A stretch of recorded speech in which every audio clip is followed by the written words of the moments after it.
You are now tuned into the Victims Advocate podcast with the Victims Advocate himself, Brandon Stein. Let's get to it. Welcome to the Victims Advocate podcast. My name is Brandon Stein. I am, of course, the Victims Advocate. Now, what I want to talk about a bit is this Camp Mystic disaster, just tragedy.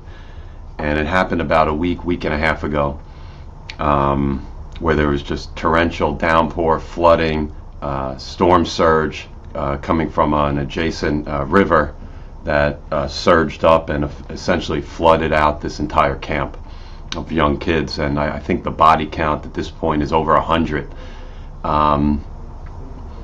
And when it initially happened, you know, the body count kept going, and I didn't realize how serious it was. I didn't realize the extent of the harm. I didn't realize the number of victims that it would be. And then, whenever you have these events, it's a common cycle where you hear about it, and like me or anyone else, when the media reports it, you don't know how serious it is. You don't know the extent of the victim count. You don't know really what the heck is happening. You don't know what outlet to trust. You don't know who's telling the truth or not.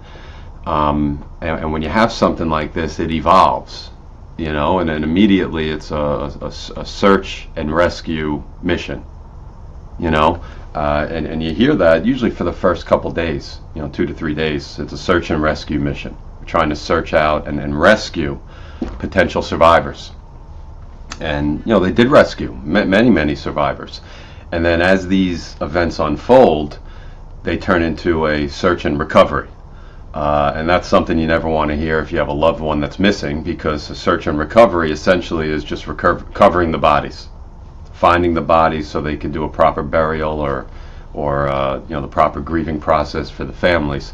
There's no more rescue. It's recovery, because by that point, what the authorities determine is, hey, if we haven't found you by this point, and you haven't come up, in all likelihood it's a recovery effort rather than a rescue. Now, with this particular camp, there were evacuation plans in place, and that's what you then hear about. So when you have these events, whether it's a mass shooting, whether it's some years ago, about 5 years ago, 4 years ago, here in South Florida, you had the two, the tower collapses. Everyone mourns, everyone, grieves. You hear about just the body count, the death toll, and, just the tragedy. You see photos, you have CNN, Fox News, MSNBC, whoever, you have them out there and, on the ground and showing you the terrible images, and you hear how terrible everything is, which it is. But then ultimately, what does it evolve to? It evolves to, well, in this case, what was the evacuation plan? Or in a mass shooting or an active shooter situation, what's the response? What did they have in place? And usually then what it evolves to is, what didn't they have in place? What don't they have in place? And that's the problem, is that these companies, these camps, these schools, these buildings, whatever it may be, what always comes out invariably is either they were behind on their evacuation plans, they didn't have them submitted, or they had an evacuation plan submitted, but it wasn't publicized and wasn't made public, and the county or the city only had limited information, the bare minimum just to get your accreditation, to make sure you can operate as a business owner or a proprietor. But that's where it stops. So it's like you got to cross the red tape just to a point to probably make the city or county some money, and then they don't care. They don't give a crap after that. They really don't. They say they do, and then they look to save face and try to investigate, which is what's going on here. You have these city commissions meeting demanding answers, but it's too late. It always takes these types of tragedies for changes to happen. In Florida, when you had the building collapse, all of a sudden you have a building collapse, and now, certain certifications, 20-year or 40-year certifications. Okay, you have to do X, Y, and Z, and now there's all these assessments, and now the buildings take it seriously because darn, I don't want to be in that building that collapses.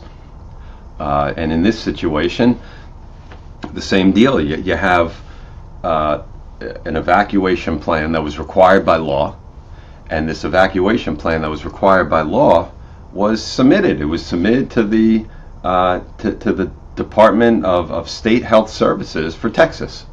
Fine, okay, that's the bare minimum. That's what you need to do.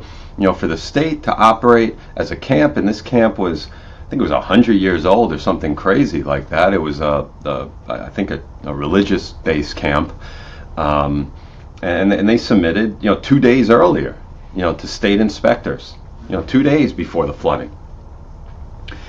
But here's the shocking part of it. We don't know the specifics of that plan.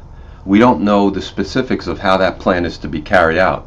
So what I'll tell you is, when you submit something, it's no different than city or building inspectors doing construction, and you want to submit something for approval to get your permit issued. You do the bare minimum to get that permit issued. You don't want to spend another dime to go in the city's pocket to get that permit issued. And these city inspectors, these state inspectors, are so inundated. They're so overworked, underpaid, they're understaffed. How can they possibly do a good job? Okay, so they have a good protocol in place, like, hey, you need to have a good evacuation plan. You need to have a good emergency disaster response plan in place, especially when you're a camp and you're in a flood zone and you're on a river and there is that risk in place and you know about the risk. But what do you do to ensure that that plan is effectively carried out, and even to ensure that that plan is effective? We don't even know if that plan was effective because, hey, it wasn't submitted. We don't know how it was supposed to be carried out, and we'll probably never know. Or maybe you'll find out at some point if someone does some investigative journalism and they find out. But it's just egregious, because in this situation, when you got little kids and you're in a flood zone and you have this risk, you pay probably thousands of dollars to attend a camp, a sleepaway camp, and you expect safety. You expect the bare minimum. If you're in a flood zone, accommodate for a flood zone. If you're in California or something and you're on a fault line and possible earthquakes, you expect a certain disaster response plans there as well. Do they have any drills, training, anything in place other than just submitting some paperwork so you get your state accreditation so you could continue to operate and take these parents' money? That's what it comes down to. It's always profits over people. I don't care what anyone says. I don't care if it's a church camp or not. It's always profits over people. And even if it's a nonprofit, they still find ways to profit. That's the way it works. All right? But what we do know also is there were accreditation gaps. In other words, this Camp Mystic, they weren't even accredited by the American Camp Association. So that American Camp Association is obviously nationwide, but it has additional disaster readiness guidelines and standards. So although this camp was licensed and inspected by the state, they didn't have the maximum accreditation. They didn't have everything done. Why? Very simple: money. I could almost guarantee you, God rest the guy's soul who passed away, the co-director who passed away trying to save the girls. I guarantee you it was extra money. It was a cost-saving measure. Because why not do it? And in what I do every day, when I see that there are cost-saving measures taken, or not even cost-saving measures taken, where there are measures taken but not to the extent that they should be taken, it's always profits over people. When I try cases, themes very frequently are profits over people. The companies want a profit at the sacrifice of individuals. No different than insurance companies, no different than these big businesses. They want a profit, they don't give a crap about you. Bottom line. If you're a victim, you're usually a victim of some greedy person or greedy company that's looking to increase their profit margins. End of story. So when we look at these accreditation and these gaps, it's significant because when you look at what happened during the flood and what's come out, is about an hour and a half before they even started to evacuate, there was a notification of a flash flood watch or warning in effect, an emergency. They didn't do anything. Could it have saved lives by evacuating an hour and a half early to get to higher ground? Probably. At least one life, and if it would save one life, it's worth it.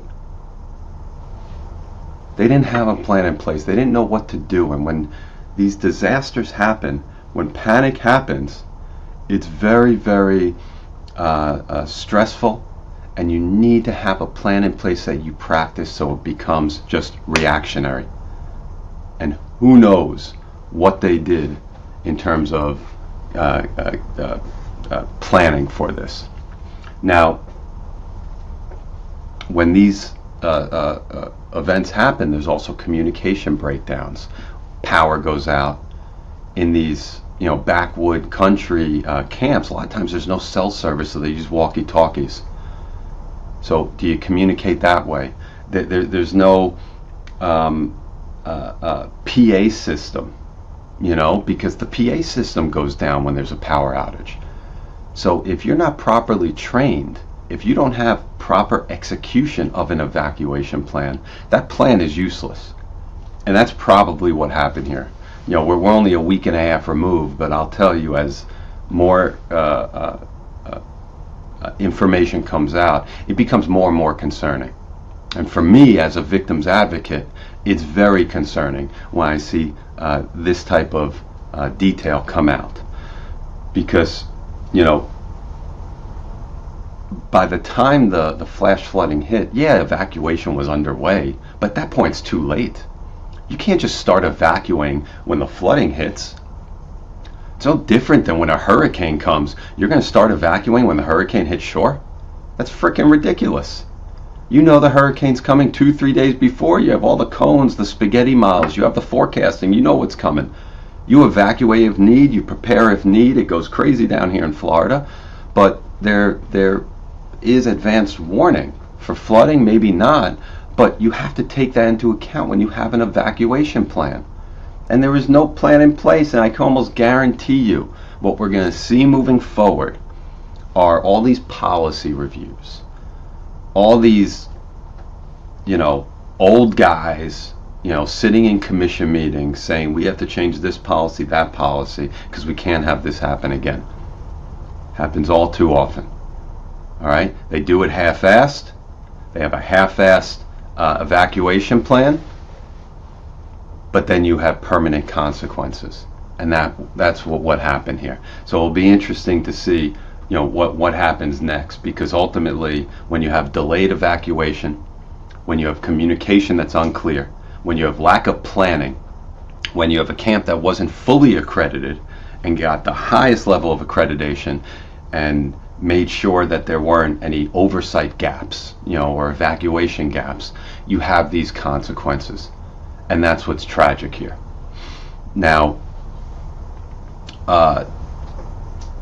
the other thing I wanted to address just briefly is I wanted to just put a ribbon on this, on the Diddy trial, because I was away for a couple weeks. I was away during the time that the verdict came down, and I know I commented in the past about Diddy, but I'm not surprised by the verdict, and the verdict acquitted him of all charges with the exception of the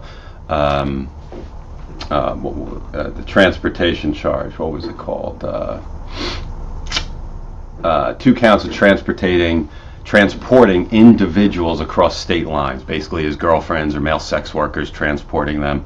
That was pretty much a slam dunk, and I think the defense at the end of the day views this as a great win. Acquitted of all charges would be great, but with the evidence out there and the concessions that were made by the defense during the course of the trial, this is the best case scenario. Because ultimately, when you have these charges, the sentencing guidelines, and sentencing is not scheduled until October 3rd of 2025 this year. which is not uncommon, by the way, for months to go by before sentencing, because a lot of briefing, a lot of consideration has to be taken by the judge before the judge lays down the sentence, and that's who sentences. And Diddy, he's still incarcerated. He is still a risk. They can't just lay him out on the street. But each of these counts does carry a max penalty of 10 years. Is he going to get the max? No. I can almost unequivocally say no. Only because, first of all, the prosecution is seeking out a 4 to 5 year sentence. The defense is even conceding, like, hey, he should be credited for time served, meaning the time he's been behind bars, which has been about 10 months, he should be credited, and that should be reduced from whatever sentencing he gets. So for instance, if he gets 20 months, that should be reduced by 10 months, so he should just have another 10 months of incarceration. And the defense in their briefing is looking for anywhere from 21 to 37 months. 21 to 27 months. I think when you look at those gaps where the defense is looking for like 1.5 to 2+ years, and the prosecution is looking 4 to 5 years, a lot of times the judge does what they call as split the baby, where okay, we'll cut it down the middle, 2.5 to 3.5 years. It may be higher depending on the judge's stance and how infuriated the judge is with the allegations and the facts and just the way the trial's gone. And if the judge considers additional conduct, there is the possibility that the sentencing will be higher, and that's known as acquitted conduct. Basically, the admissions of violence and the drug use, that could push the sentence higher, maybe closer to the prosecution's recommended 4 to 5 years. So what we'll see is the sentencing hearing is October 3rd. I'm sure I'll comment on it after that hearing, but right now it's just the calm before the storm, and that's about it. We'll see what the sentencing is. I think Diddy and his team, obviously they view it like a win. You see the paintings of Diddy giving a fist pump and charging up the crowd, the gallery that was there. Everyone views this as a win. He's going to be behind bars, but not nearly as bad as it could have been as it relates to the racketeering or some of those other charges that could have put him behind for life. So he's going to be out at some point. It's not a matter of if, it's a matter of when, and the when is going to be discovered October 3rd. So we'll check back in there, and we'll see you later. That's a wrap. Thanks for joining us on the Victims Advocate podcast with Brandon Stein, and we'll see you on the next one. Be sure to follow us on Instagram at The Victim Advocate, on YouTube at The Victims Advocate, and visit our website at victimadvocate.com.